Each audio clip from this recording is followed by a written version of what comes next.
in today's class we are going to see hydrostatic force on surfaces. That means you will have a container like this, and in this container what is that I am doing is I am filling this container with liquid.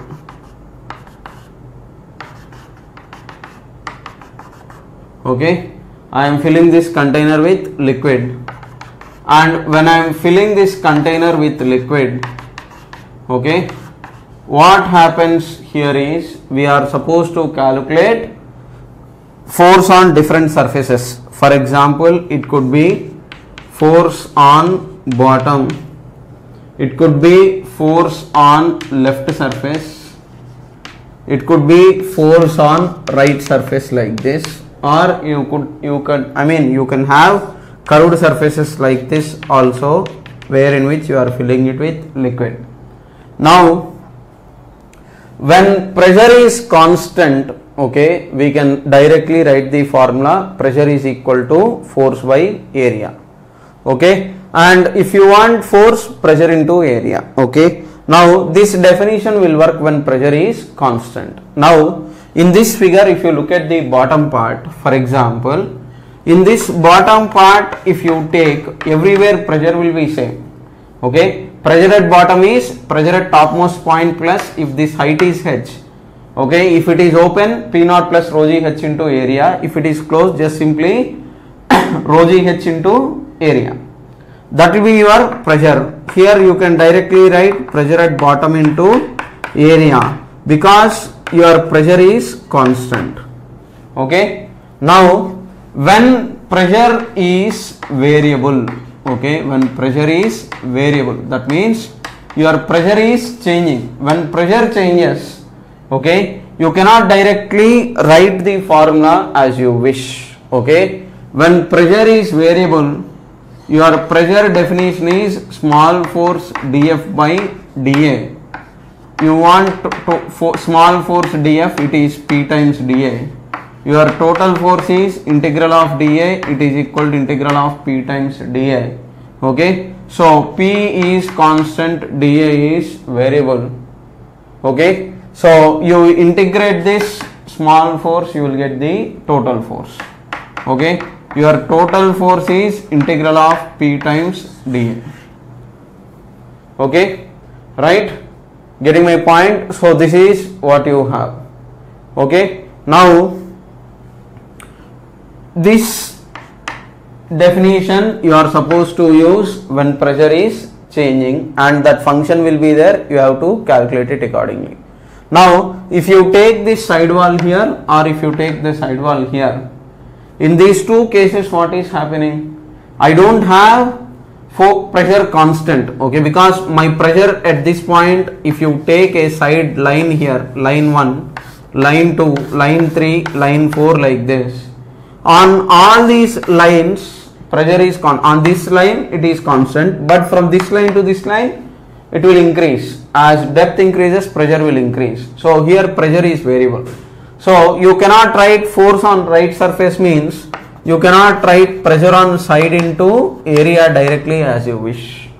Okay, so when there is variable pressure like this, basically we go for integration, and when there is constant pressure, directly you can do force equal to pressure into area.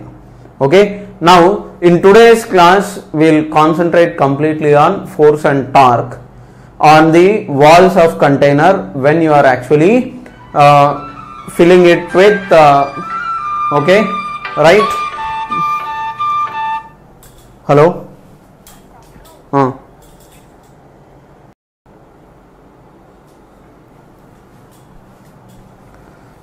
All right, now let's continue.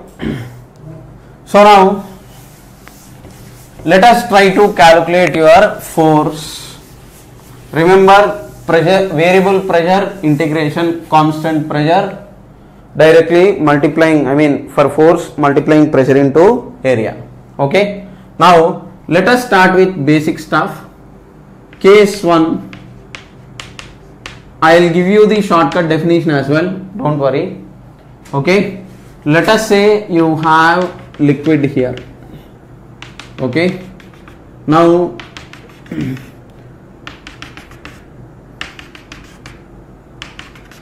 in this liquid, okay, it is completely open to atmosphere at height h.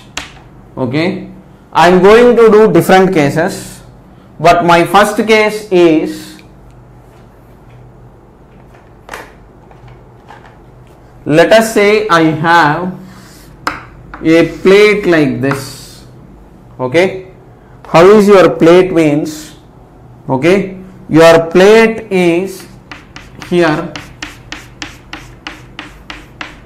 plate area is length is L, breadth is B. Okay, just hold on.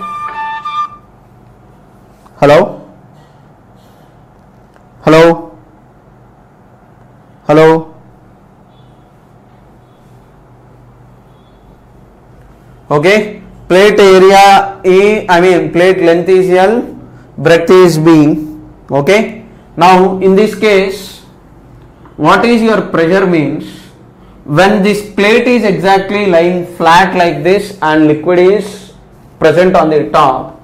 Okay, now if this height is h, so in this case what is your pressure means, it is rho g h plus P naught if it is open. Atmospheric pressure is your pressure, your area of base is length into breadth. So in this case you can write force equal to pressure into area, because everywhere on this surface your pressure is constant. From the top it is P naught plus rho g h. Okay, so that is why it is P naught plus rho g h times, okay, L into B. Okay, so that is your force on this base. Okay, right? Now upthrust is different, and vertical thrust, it is also called as vertical thrust on this plate sometimes. Okay, so upthrust is slightly a term related to buoyant force, that we will see in later part of the chapter, but sometimes this word is also called as thrust, and in some books this force is sometimes also called as total pressure. Okay, total pressure is the word that will be used, but in fact it is force. Okay, total pressure word in some books it will be there, but it is actually ultimately force. Okay, don't worry too much about it. Okay, this is your basic case, first case. Okay, right? Now let's move to the second case and the important part. Now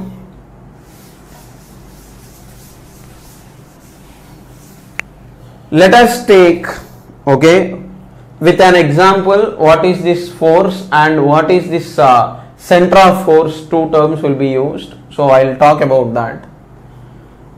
Let us say you have a rectangular container, or you have a cuboidal container like this. Okay, you have a cuboidal container. Now in this cuboidal container, okay, let us say I am filling it with some liquid and it is up to this height. Okay, assume this side the length is L, it is B this side, it is H this side, and you have filled with liquid everywhere. Okay, hope you can imagine this cubical container. Okay, let me check whether it is decently visible in the screen. Yes, of course it is. Alright, now in this container, okay, I am filling it with complete water. Okay, let's not stop at this point itself, then there will be no doubts at all. Okay, right, I am filling it with completely water. Okay, now I want, what is my question is indirectly, this is your second case. Here find pressure if this is A, B, C, D. Find pressure on ABCD wall, okay, assuming it is closed container, okay, let's for now just simply keep it simple. It is a closed container and it is completely filled. So closed container means there will be no atmosphere, okay. Let's not look at only this part, let us say it is filled completely, okay. Hope you have got what I am trying to explain. Now let us try to calculate your force, find total pressure I should ask, or it is correctly, this is not advisable, but find force on, it is not off, it is force on ABCD wall, okay. Now if you take this wall,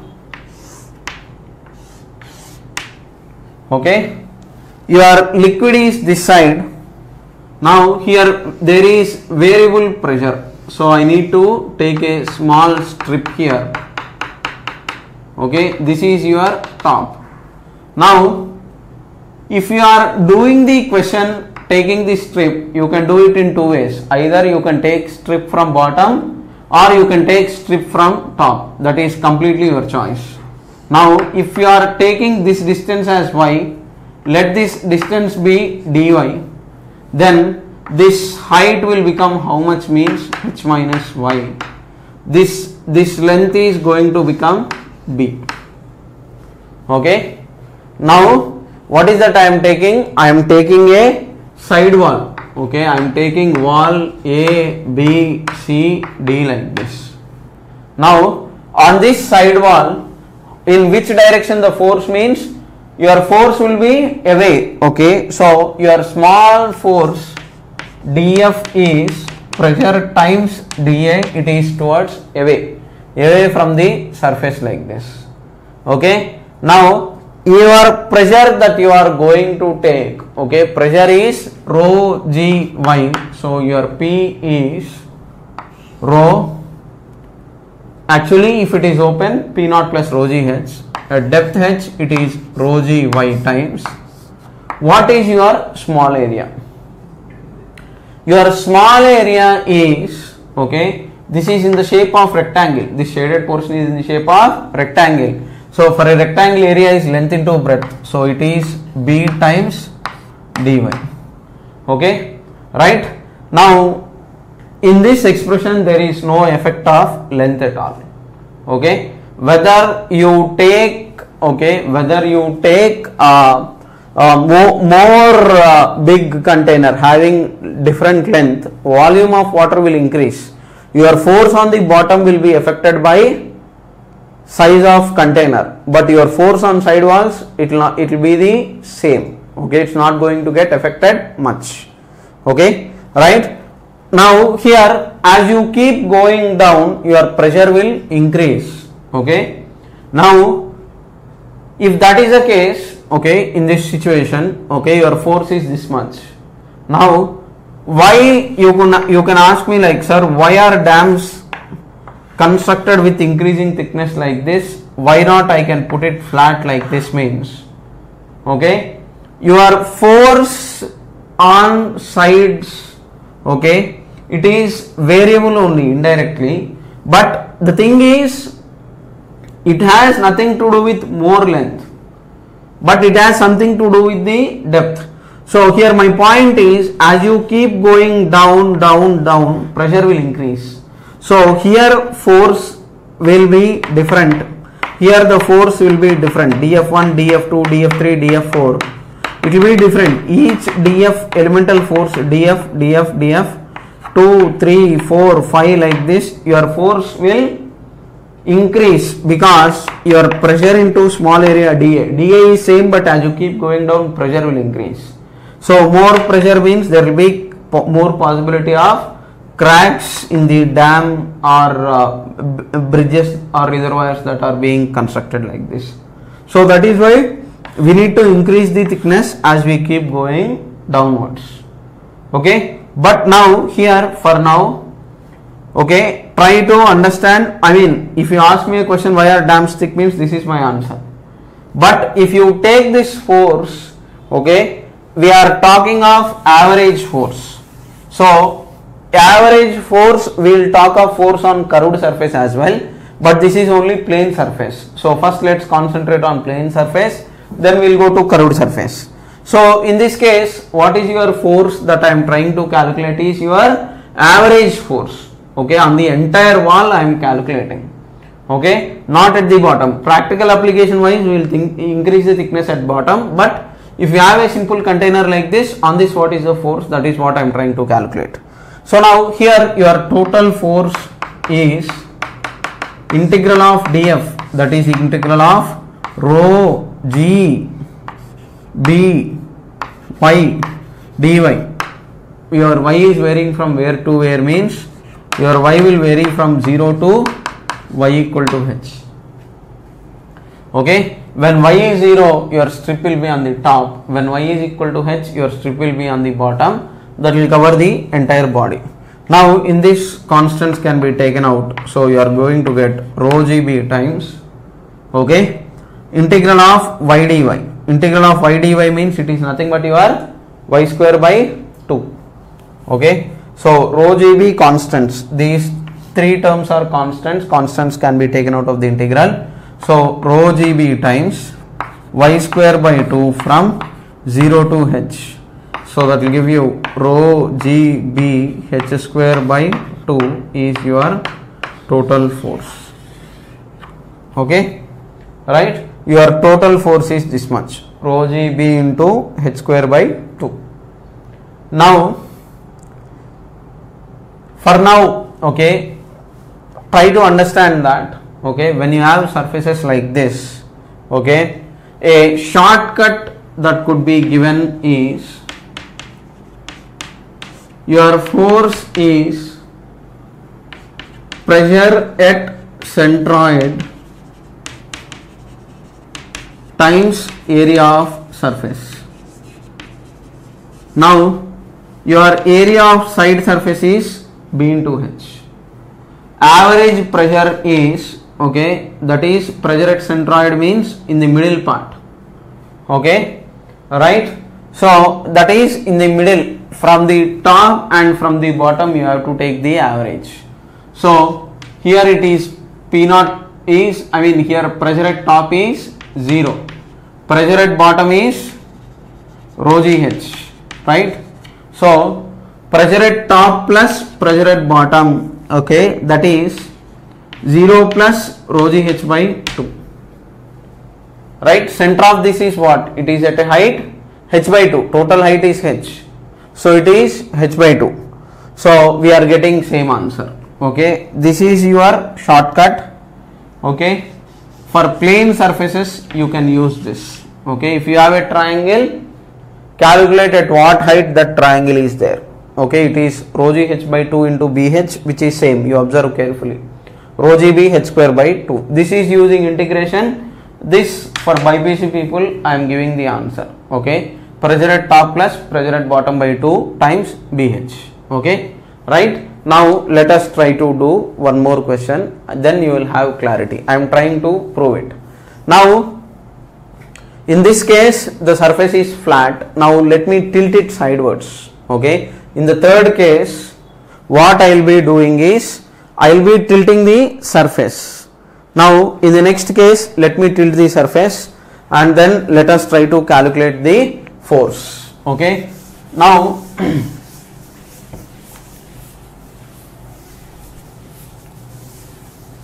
still we are doing your forces on plane surfaces only, but okay, we forgot torque, right? Still it is incomplete, sorry. Let's calculate torque and that center of force. We forgot it, I am sorry. Alright, now this is what you have. This part is b, this part is y, this part is h minus y. Okay, now your torque, if you have studied in rotational mechanics, your torque is defined about a point or about an axis. Okay, torque is basically defined about 2 points, one, I mean about an axis or about a point. Now if I take torque, okay, about this axis from the bottom, okay, your force, small force dF is pressure into small area dA, okay, right? Your pressure is rho g y times, okay, small area dA is, okay, b times dy, okay, rho g y into b into dy. Now if you are trying to calculate torque, torque basic definition is what?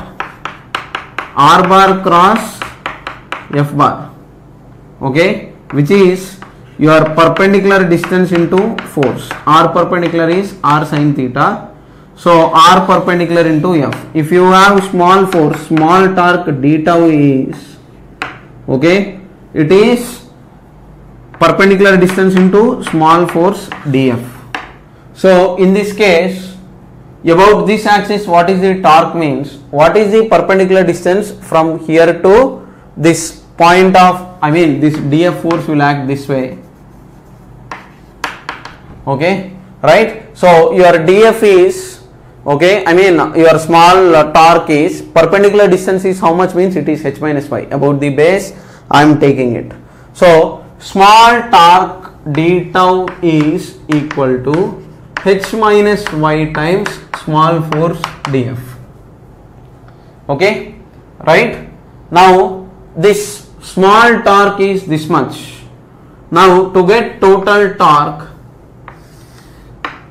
I integrate this small torque, this is h minus y into dF, okay. What is your dF means? It is rho g by dy.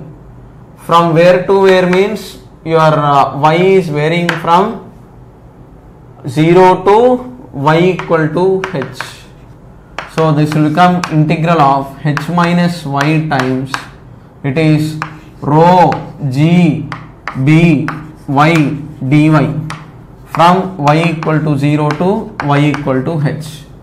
From this I will remove this constants, okay. So you are going to get, okay, your torque is, tau is equal to, okay, rho g b times hy minus y square into dy from y equal to 0 to y equal to h, okay. Hy minus y square into dy, rho g b is constant, yes, I will remove it. So now your torque is rho g b times first term integral hy square by 2 from 0 to h, second term integral y cube by 3 from 0 to h, okay, right? Integral of y is y square by 2, integral of y square is y cube by 3. So this will become h cube by 2, this is rho g b times h cube by 2 minus h cube by 3, lower limit is anyhow 0.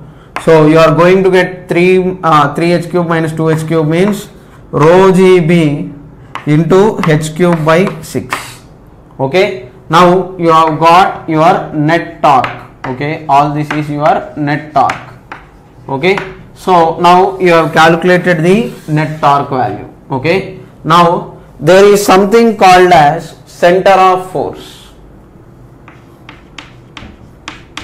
okay, there is something called as center of force, okay.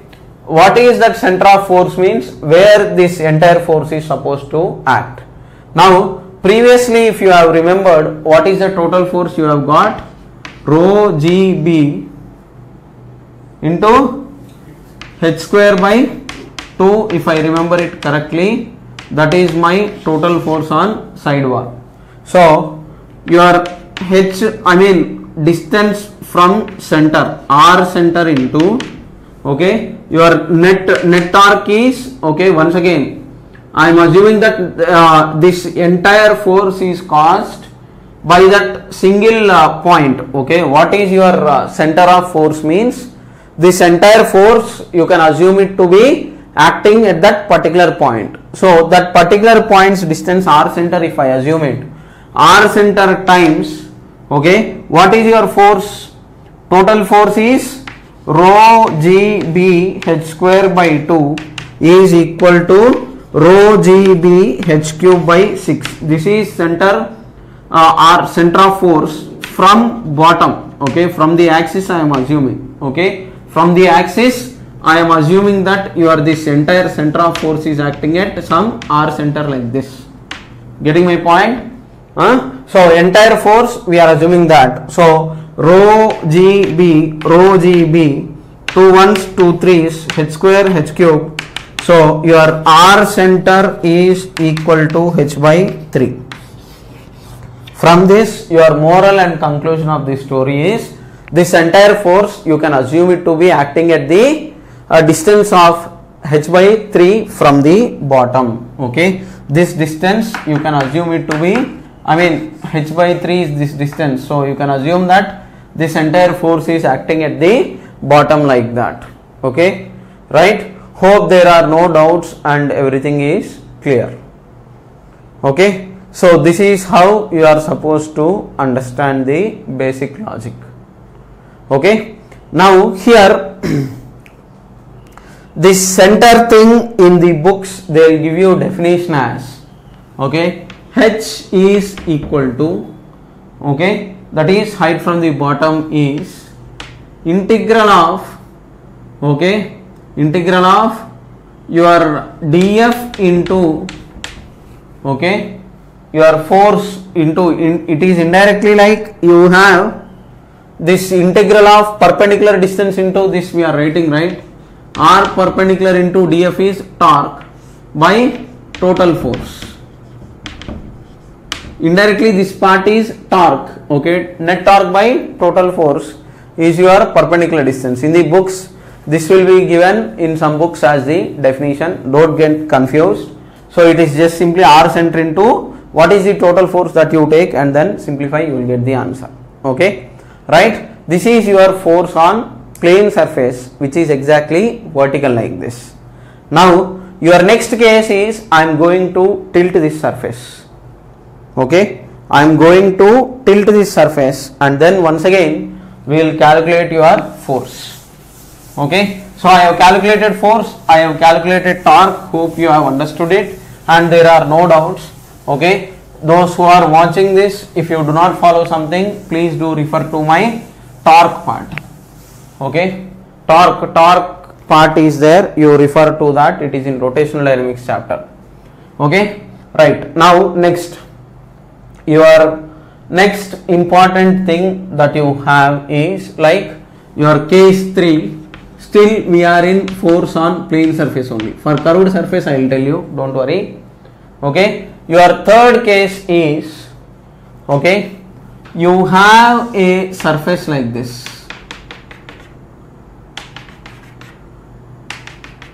Okay, now your surface is tilting like this,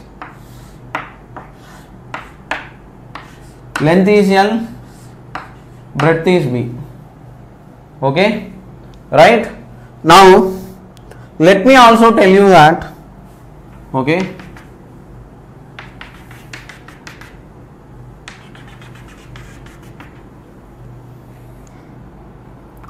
let me give you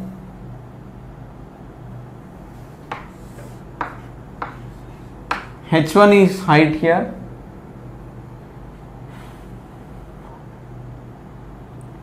and h2 is the height here, you keep that in mind. Okay, now you are supposed to calculate force. Okay, it is at some slanted angle like this.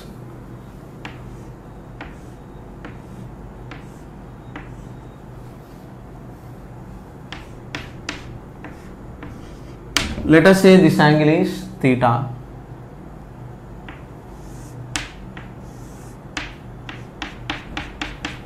You are taking a strip at some distance y like this.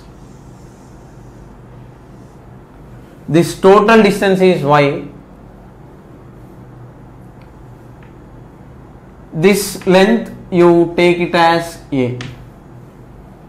Okay, the diagram has gone little bad.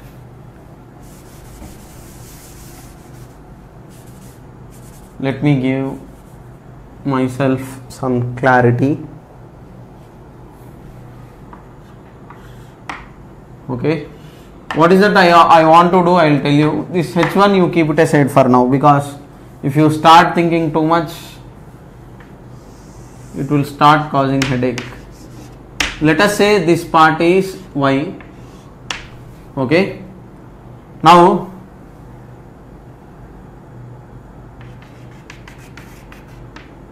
this distance is there now from here to here, take it as A. Okay, let us say this angle is theta. Okay, right? So you are supposed to take only one side. If you take both sides, it will get confused. Let me do one thing. First, leave this H1 and H2. If you do that, it will clearly do some damage.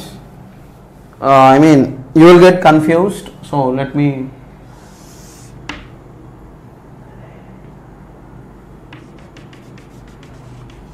take only one side first. Leave that height H1 and H2.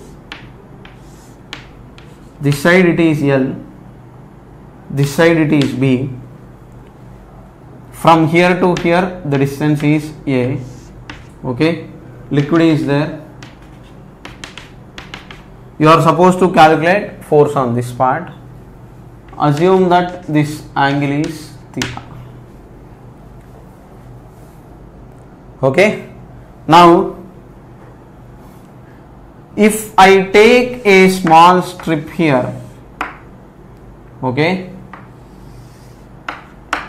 now if this distance I obviously need it, from here to here let this distance be Y. Then this part, if it is Y, if you look at this triangle, what is this height means? If this is theta, this will become theta. So this part is adjacent side, it is Y cos theta. Relax, take time. Okay, you have theta this way. If this is Y, sorry, if this hypotenuse is Y, so for this right angle triangle, this is hypotenuse, this is adjacent side. Cos theta is adjacent by hypotenuse. Your value is Y cos theta. Okay, now from where to where your Y is varying. Okay, here I have taken a small strip here. Okay, because even on this surface, what is there? Your pressure is variable, we don't have a choice. So your small force dF is pressure into dA. How much is the pressure? Rho g times Y cos theta is your pressure, times what is your small area? Your small area dy is, okay, it is this small strip width, if I assume dy, so it is b into dy. Small area is in the shape of rectangle, b times dy. Okay, hope there are no doubts. Coming to your limits, you want total force, you are supposed to integrate it. Your limits should cover entire body, strip is to be taken in the middle. This I have explained in multiple videos. So your limits are from y equal to a to y equal to a plus l. Okay, your limits are from y equal to a to y equal to a plus l. Now you want total force. Okay, you want total force. Okay, what will happen is your total force is F total is equal to, okay, integral of dF. Okay, integral of dF. So that is integral of, it is rho GB cos theta times y dy. Now the theta is also constant. I can remove this. So this entire term is constant out of that. So your limits are from y equal to a to y equal to a plus l. So rho gb cos theta I will remove. Rho gb cos theta times, this is going to become y square by 2 from a to a plus l. Okay, all right. Now let's continue further. Okay, so now if I continue further, okay, this part is going to become rho gb cos theta times y square by 2, that is rho gb cos theta into a square plus l square plus 2al minus a square by 2. A plus l whole square is a square plus b square plus 2ab plus a square minus a square.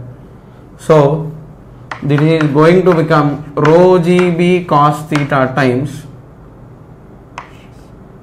l times l plus 2a by 2.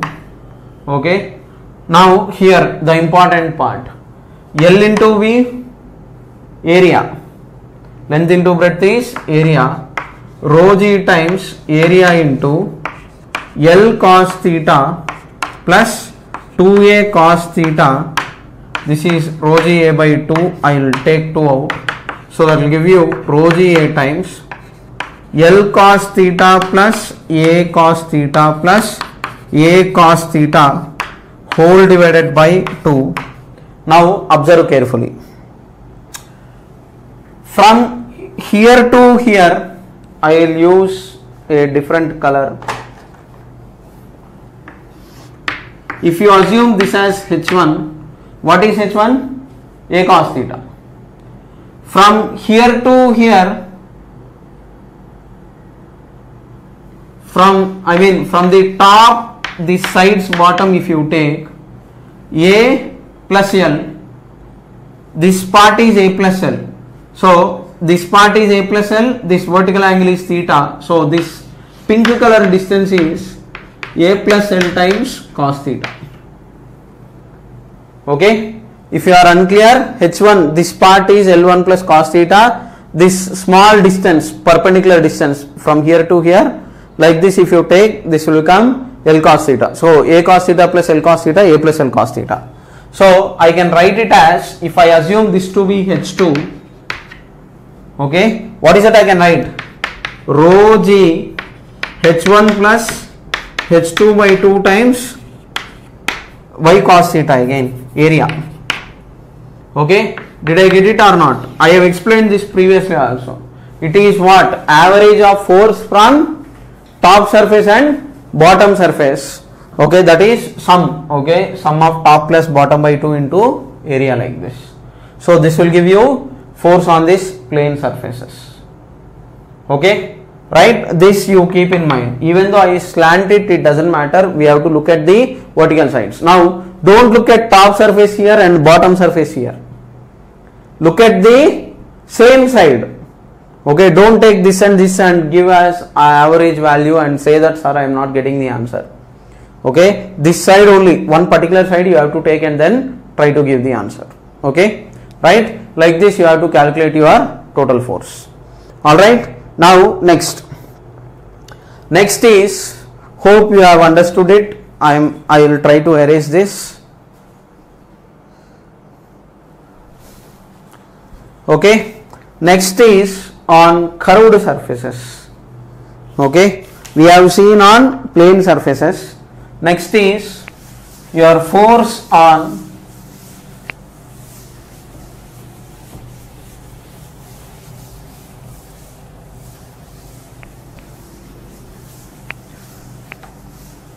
curved surfaces.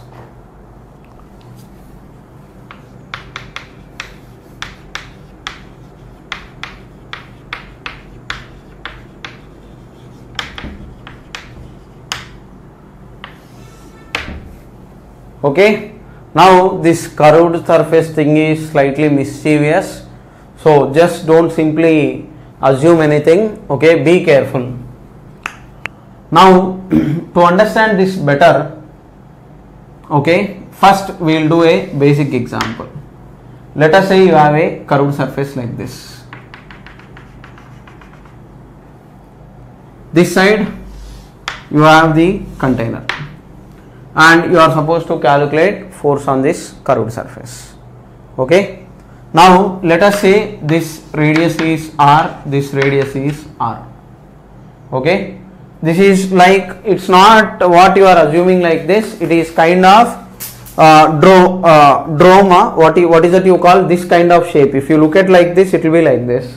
So liquid is on the other side. Okay, you have to assume in 3D. It's not just simple arc, you have some kind of surface here. Okay, some dome shaped thing. Okay, right, it is hemispherical like this. Okay, now on this, if you are trying to calculate the force, okay, you have to be very careful. You just cannot give answers as you